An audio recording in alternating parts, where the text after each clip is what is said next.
Yun, good morning guys. Ito na yung mga bago natin itatanim sa likod. Ang gaganda nila, puros mga maliliit na klase na puno. Ganda naman tayo guys sa sa dinamuhan natin para magtanim tayo ng mga gulay. Yan. Dito pala yung mga alaga natin guys. Yung mga bibis natin yan. Yan si Molly. Tuwing umaga siya. Di siya nakakulong, di siya nakatali guys. Bantay natin yan. Yan mga bibis natin.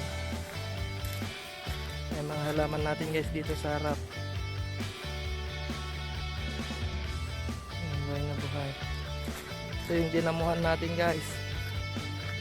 Yan, malinis na, wala na yung mga damo. Pagkatapos lang na dinamuhan guys, tataniman natin ng mga ampalaya, talong, okra, tsaka iba pa guys. Yan, malinis na siya. Tinanggal na natin yung mga munggo. Yung mga halaman dito guys sa gilid, ilalagay natin sa gitna. Doon natin ilalagay. Yan, malinis na guys. Hakutin ko na lang yung mga pinagdamuhan ko guys.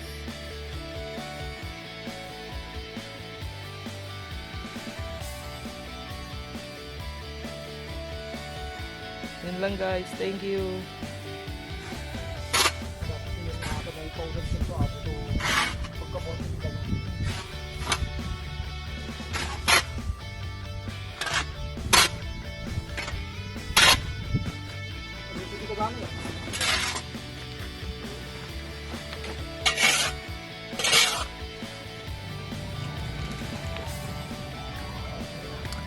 Muli.